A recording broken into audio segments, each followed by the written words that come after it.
اور شوہر اپنی بیوی کا لباس ہے۔ بالکل۔ تاریخ اسلام میں اچھے لباس بھی آئے، برے لباس بھی آئے۔ حضرت نوح علیہ السلام کی بیوی برا لباس تھی، حضرت ہاجرہ ابراہیم کے لیے اچھا لباس تھی، اسی طرح بی بی خدیجہ الکبریٰ سلام اللہ علیہا پاک پیغمبر کے لیے بہترین لباس ثابت ہوئی ہیں،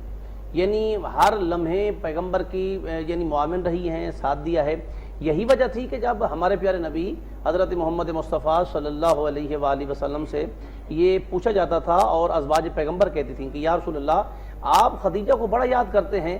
سرکار ایک مسکرا کے بہترین جملہ ارشاد فرماتے تھے، سرکار فرماتے تھے کہ تم وہ ہو جسے اسلام نے پالا ہے، وہ تھی جنہوں نے اسلام کو پالا تھا۔ تو یعنی ہر لمحے میں پیغمبر کا ساتھ دینے والی جو ہے، اور قرآن نے بھی کہا ہے کہ میرا حبیب تو یتیم تھا، تجھے ہم نے پالا ہے، تیرے پاس دولت نہیں تھی تو ہم نے دی ہے۔ تو یتیمی پالنے والے حضرت ابو طالب تھے اور دولت بی بی خدیجہ الکبریٰ کی تھی، یعنی 80,000 اونٹ جو مال تجارت کا 7 مختلف ممالک میں تجارت کے لیے جاتا تھا، اور جن کے نوکروں کے خیموں کی تنابیں سونے اور چاندی کی ہوا کرتی تھیں، اس بی بی نے سب کچھ دین اسلام پہ خرچ کر دیا۔ اور ہمیں ایک واقعہ ملتا ہے کہ جب ایک دن مکی زندگی میں اس بی بی نے حضور سرور کائنات صلی اللہ علیہ وآلہ وسلم کو پریشان دیکھا تو دیکھ کے فرماتے ہیں کہ یا نبی اللہ میں نے اپنے پاس دولت رکھی، آپ کیوں پریشان ہیں؟ کہا کہ کوئی پورے عرب میں کوئی ایسا تاجر نہیں ہے جو سرزمین عرب پہ قدم رکھتا ہو اور میرا مقروض نہ ہو۔ میں سب کو بلاتی ہوں، سب کے قرضے معاف کرتی ہوں اور تیرے دین کی تبلیغ کرتی ہوں۔ سارے رؤسائے عرب، تجار عرب جو ہے بی بی کے دروازے پہ آئے ہوئے تھے، اور بی بی نے سب سے کہا کہ ایسا ہے میں کمرے کے اندر بیٹھی ہوں، میرا سردار مصطفیٰ سامنے صحن میں بیٹھا ہوا ہے، ایسا کرو کہ کلمہ مصطفیٰ پڑھ کے میرے نبی کے ہاتھ پہ بیعت کرتے چلے جاؤ، وصولی کی رسید خدیجہ سے لیتے چلے جاؤ۔ یعنی قرضے بی بی نے معاف کر دیے ہیں۔ تو یعنی پوری لائف، اور جب وحی کا نزول ہوتا ہے، آپ کہہ رہی تھی کہ وحی کے اعتبار سے دیکھا جائے تو وحی کے اعتبار سے دیکھا جائے تو وحی کے اعتبار سے بھی بی بی جو ہے وہ کمال ہستی نظر آتی ہے یہاں۔ یعنی جب وحی کا نزول ہوتا ہے، پاک پیغمبر تشریف لاتے ہیں تو پیغمبر نے فرمایا کہ وحی نازل ہوئی ہے، اگرچہ ان کچھ باتوں میں اختلاف ہے لیکن تسلی دینے والی، تشفی دینے والی یہ کہہ رہی ہیں کہ اے میرے سرتاج، اے میرے سردار، اللہ نے آپ کو نبوت کے اعلیٰ درجے پر فائز کیا ہے۔ نبی ہوتا ہے ولو کان صبیہ، اگرچہ وہ بچہ ہی کیوں نہ ہو۔ 40 سال تک پاک پیغمبر نے دین پھیلایا ہے کردار سے، 40 سال کے بعد نبی نے دین پھیلایا ہے تلوار سے۔ تو یعنی اعلان رسالت کیا رسول، تو ہر معاملے میں، ہر لمحے میں بی بی جو ہے خدیجہ الکبریٰ جو ہے بھی ہاں ساتھ کھڑی ہوئی۔ بہت خوبصورت، بہت خوبصورتی کے ساتھ علامہ محسن علی جوادی صاحب بیان کر رہے تھے اس حوالے سے، اور بے شک حضرت خدیجہ رضی تعالیٰ عنہا کے حوالے سے ہم بات کر رہے ہیں، انہیں ام المومنین اول ہونے کی سعادت حاصل ہے، جیسے کہ انہوں نے بھی ابھی آپ کو بتایا۔ ساتھ ہی جیسے کہ میں نے آپ کو عرض کیا کہ اسلام قبول کرنے والی پہلی خاتون تھی، یہ بھی ان کو اعزاز تھا۔ اور ساتھ ہی عورتوں کے لیے ایک بڑی اچھی یہاں مثال ملتی ہے کہ ہمارے دین اسلام کے اندر بھی، میں بار بار کہتی ہوں کہ ہمارے مذہب نے تو بہت ساری چیزیں آسان کر دی ہیں، بہت خوبصورتی کے ساتھ بیان کر دی ہیں۔ جب دین اسلام نہ آیا تھا تو اس سے پہلے تو خواتین کے ساتھ جو سلوک روا رکھا جاتا تھا وہ تو بہت جانوروں سے بھی بدتر تھا، زندہ درگور کر دیا جاتا تھا اور کوئی مصیبت یا عذاب سمجھا جاتا تھا۔ لیکن جہاں خواتین کو اس حوالے سے بھی رائٹس حاصل ہوئے کہ جی وہ حضرت خدیجہ کی سیرت اور ان کی زندگی سے، ان کی مختلف پہلوؤں سے یہاں روشن ہوتے ہیں کہ کس طرح وہ تجارت کرتی تھیں اور کس طرح وہ، یعنی کہ بزنس کی جو پوائنٹ آف ویو سے ہم بات کرتے ہیں تو خواتین کا بڑا اعلیٰ مقام ہے اور ان کو بڑی ساری لیوریج حاصل ہے اسلام کے اندر بھی۔ جو لوگ کہتے ہیں کہ جو منفی اور جھوٹا پروپیگنڈا پھیلاتے ہیں کہ جی بڑے کنزرویٹو چیزیں ہیں یا اس طرح کی، لیکن آپ یہاں سے دیکھ سکتے ہیں کہ ساری چیزیں ہمارے پاس موجود ہیں۔ ہمارے ساتھ جی نعت خواں حضرات بھی یہاں موجود ہیں اور میں چاہوں گی محمد احمد سے کہ وہ ہدیہ نعت پیش کرنے کی بارگاہ رسالت میں سعادت حاصل کریں۔ صلی علی نبینا صلی علی محمد صلی علی شفیعنا صلی علی محمد۔ کچھ نہیں مانگتا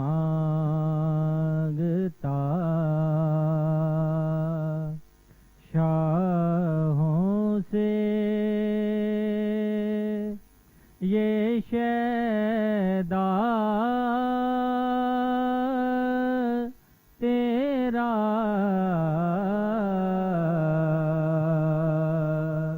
اس کی دولت ہے فقط نقش کفے پا تیرا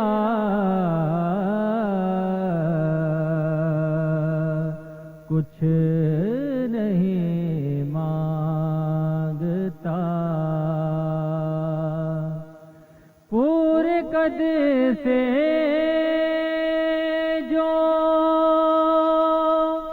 کھڑا ہوں تو ہے یہ تیرا کرم پورے قد سے جو کھڑا ہوں تو ہے یہ تیرا کرم مجھ کو جھکنے نہیں دیتا ہے سہارا تیرا مجھ کو جھکنے نہیں دیتا ہے سہارا تیرا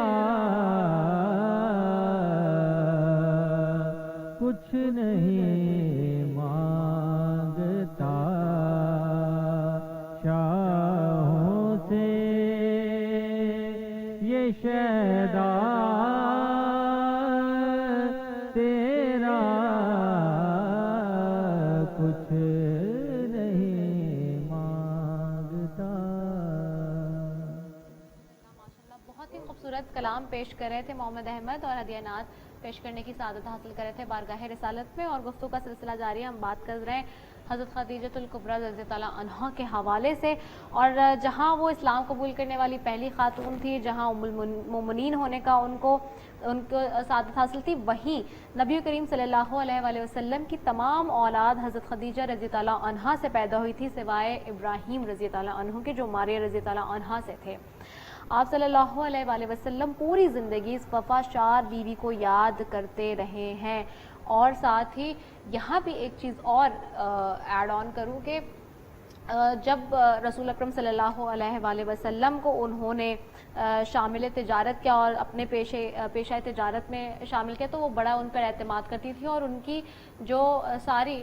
رسول پاک صلی اللہ علیہ وآلہ وسلم کی جتنی بھی ساری سیرت کی ان کی پہلو تھے اس سے بڑی متاثر ہوئی تھی ساتھ ہی جب وہ متاثر ہوئیں تو وہیں انہوں نے ان کی صداقت اور دیانتداری کے بڑے چرچے بھی کرتی تھیں اور ساتھ ہی وہیں انہوں نے اپنا جو ہے تجارتی سفر کے 2 ماہ بعد تقریباً 25 دن بعد انہوں نے خود شادی کا پیغام بھی بھجوایا حضور پاک صلی اللہ علیہ وآلہ وسلم تک اور ساتھ ہی یہاں سے یہ بھی ہمیں پھر نظر آتا ہے کہ جی شریعت میں یہ بھی ہے کہ جو خواتین ہیں وہ بھی اپنا رشتہ جو ہے وہ بھیجوا سکتے ہیں ورنہ زیادہ تر آج دنیاوی ہم پہلوؤں میں دیکھتے ہیں کہ جی یہ چیز بھی ایک بڑی ریسٹرکٹ کر دی ہے کہ جی مرد حضرات ہی بھیج سکتے ہیں شادی یا لڑکا ہوگا تو بھیجا جائے گا لڑکے والے بھیجیں گے لیکن یہاں سے ہمیں شریعت میں اور دین اسلام میں یہ بھی ایک بڑا خوبصورت اور منفرد پہلو ملتا ہے کہ خواتین کی طرف سے بھی رشتہ بھیجا جا سکتا ہے یا لڑکی والے بھی رشتہ بھیج سکتے ہیں میں چاہوں گی علامہ محسن الجبادی صاحب سے کہ تھوڑا سا اس کے اوپر بھی روشنی ڈالیے جی بہترین بات آپ نے کی ہے کہ اس حوالے سے جب دیکھیں کہ زوج رسول حضرت خدیجہ الکبریٰ سلام اللہ علیہا ان کی اولاد جو ہے پیدا ہونے کی بات میں نہیں کر رہا جی جی ان کی جو نسل جو ہے وہ بی بی خدیجہ الکبریٰ سے چلی ہے موسن اسلام سے چلی ہے اگرچہ جیسے ماریہ قبطیہ سے بیٹے کی ولادت ہوتی ہے جی تو پھر وہ دنیا سے چلے جاتے ہیں لیکن اللہ نے جو خدیجہ الکبریٰ کو خاتون جنت جیسی بیٹی حضرت فاطمہ الزہرا سلام اللہ علیہ عطا کی تو وہیں سے ہی نسل رسول چلی ہے تو نسل رسول جو چلنے کا سبب جو ہے وہ ذریعہ ہے وہ حضرت خدیجہ الکبریٰ ہے تو اسی لیے پاک پیغمبر اس پہ فخر بھی کرتے تھے ناز بھی کرتے تھے اور یہ بی بی کو بھی اعزاز حاصل ہے کہ جتنی ازواج پیغمبر ہیں گو کہ 9 ہیں 11 ہیں یا 13 ہیں ان میں سے بیوی کو افتخار حاصل ہے کہ نسل رسول اللہ جو ہے وہ حضرت خدیجہ الکبریٰ سلام اللہ علیہا سے چلی۔ دوسرا پہلو جو اس میں آپ نے ایڈ کیا ہے عبادت کے حوالے سے، تو عبادت کے حوالے سے ہمیں ابن عباس کی ایک روایت جو طرفین کی کتابوں میں ملتی ہے وہ یہ ہے کہ ابن عباس اور ایک ایرانی تاجر کہتا ہے کہ ہم نے ایک دن جو ہے جا کے سامنے کعبۃ اللہ کے سامنے ہم مارکیٹ تھی، دکان کھولی تو ہم نے دیکھا کہ نماز کا ٹائم ہوا اور نماز کے ٹائم رسول اللہ تشریف لائے، حضرت محمد عربی تشریف لائے، اس کے ساتھ ساتھ تھوڑی دیر گزری تھی تو ایک بچہ آیا اور تھوڑی دیر گزری تھی تو ایک بی بی آئی، تو پوچھنے میں بتایا گیا کہ جو بچہ ہے یہ ابو طالب کا بیٹا علی ہے اور یہ جو خاتون ہے یہ خدیجہ الکبریٰ ہے، یعنی اس وقت ابھی نماز کا حکم نازل بھی نہیں ہوا تھا، بیوی نے نماز پڑھ کے دکھائی ہے۔ تو اس حوالے سے بیوی کا، اور دوسرے حوالے سے اگر آپ کے پاس تھوڑا سا ٹائم ہو تو میں اس میں تھوڑا سا ایک واقعہ ایڈ کرنا چاہتا ہوں، وہ یہ ہے کہ یہ جو رشتہ ہوا ہے، اور آپ کہہ رہی تھیں کہ اس میں رشتے میں اگر کوئی خاتون کی طرف سے پہلے رشتہ بھیجا جائے عیب نہیں ہے، بلکہ میں کہتا ہوں عیب نہیں ہے، رشتہ اور جب بھی نکاح ہوتا ہے کسی بھی مکتب فکر کا ہے مسلمان، یعنی پانچوں فقہ میں حنفی، حنبلی، شافعی، مالکی، جعفری، ان میں جس بھی فقہ کا اگر کوئی نکاح ہوتا ہے تو سب سے پہلا صیغہ یا پہلی بات جو ہوتی ہے وہ عورت کی طرف سے کی جاتی ہے، اس لیے کہ پاک پیغمبر کو جو نکاح کا پیغام بھیجا ہے وہ خود بیوی نے بھیجا ہے، موسیٰ اسلام نے بھیجا ہے، خدیجہ الکبریٰ نے بھیجا ہے، اس میں بھی ایک بیوی کا کمال ہے، اس لیے کہ اگر کوئی خاتون مالدار ہو اور پیغام پہلے جو ہے مرد بھیجے تو لوگ مرد کو تانا دیں گے کہ دولت کا لالچ تھا، اور اگر عورت بھیجے تو لوگ عورت کو تانا دیں گے کہ دولت کا نشہ تھا، لیکن میں قربان دارین کر دوں بیوی کی عظمت پہ، بیوی نے اگر دنیا کوئی تانا دے بھی صحیح تو بیوی نے اپنے سر پہ لینا گوارا کیا کہ میرے مصطفیٰ کو کوئی تانا نہ دے کہ جو ہے دولت کو دیکھ کے عبد رسالت کیا، عبد نبی کیا، اور پھر اس حوالے سے کہ جب، اور دوسری ایک اور بات بھی ہے بیوی کی شادی کے حوالے سے، معاذ کرتا جاؤں کہ ہر زوجہ قابل احترام ہے، مگر جو ہمیں تاریخ میں ملتا ہے کہ 9، 11 یا 13 شادیوں میں اگر رسول پاک دولہا بن کے گئے ہیں تو صرف خدیجہ الکبریٰ کے دروازے پہ دولہا بن کے گئے، اور یہاں خطبہ نکاح بھی ملتا ہے، باقی واقعات بھی ملتے ہیں، تو اس کے حوالے سے چھوٹا سا واقعہ آج کرنا چاہ رہا ہوں کہ جب بیوی نے رسول اللہ کو اپنے کاروباری حساب سے اپنے ایک تاجر بنا کے بھیجنا چاہا تو لوگوں نے کہا کہ آپ اسے کیوں بھیجنا چاہتی ہو، تو کہا میں اسے چیک کرنا چاہتی ہوں کہ اللہ کے نبی ہے نہیں، تو جب نبوت کو اس بیوی نے چیک کیا ہے، امتحان میں کہہ دوں، لفظ امتحان سمجھانے کے لیے، تو ایک ایسا اونٹ لایا گیا کہ سردار صاحب جس اونٹ کے لیے یہ کہا جاتا تھا کہ اس اونٹ نے کسی کو اپنی کوہان پہ سوار نہیں ہونے دیا تھا، جب رسالت مآب تشریف لائے اور اس اونٹ کو کھول کے لائے تو دنیا کی نگاہیں اونٹ پہ تھیں، یہ میرے لفظ میں ہمیشہ کہا کرتا ہوں، اور اونٹ کی نگاہیں قدم مصطفیٰ پہ تھی۔ سبحان اللہ، سبحان اللہ، سبحان اللہ۔ اور یہاں چھوٹا سا اور میں ایک لفظ چھوٹا سا ایڈ کر دیتا ہوں، یہی سے مفتی صاحب، آپ علامہ صاحب آپ کی اجازت سے ایک بریک کے بعد پھر یہیں سے جاری کرتے ہیں، ٹھیک ہے؟ علامہ محسن الجوادی صاحب سے یہیں سے میں جاری ان سے کنٹینیو کراؤں گی، مجھے ایک وقفے کی طرف جانا ہے، سردار رحیم صاحب بھی ہم سے اجازت لیں گے۔ سردار رحیم صاحب کوئی آج کے حوالے سے آپ کوئی بات اور پیغام دینا چاہیں مزید؟ نہیں، آپ کا بہت شکریہ، بہت علامہ صاحب کی بات سن کر بہت دل خوش ہو گیا، واقعی میں رمضان کا جو صحیح اسپرٹ ہے، اس کی روح ہے، علامہ صاحب نے اپنے بڑے مختصر سی بات پہ ظاہر کیا اس کا، اور میں شکر گزار ہوں آپ کا، علامہ صاحب کو بھی، ہمارے ناطقہ بھائیوں کا، کہ یہاں پر ایک روح پرور ماحول آپ نے بنایا ہے، بہت شکریہ، بہت شکریہ آپ کا بھی کہ آپ ہمارے ساتھ یہاں آئے۔ اسی کے ساتھ ناظرین ایک چھوٹے سے وقفے کی طرف بڑھیں گے، اس کے بعد آئیں گے تو پھر آخری ہمارا سیگمنٹ ہوگا۔ السلام علیکم ورحمۃ اللہ وبرکاتہ۔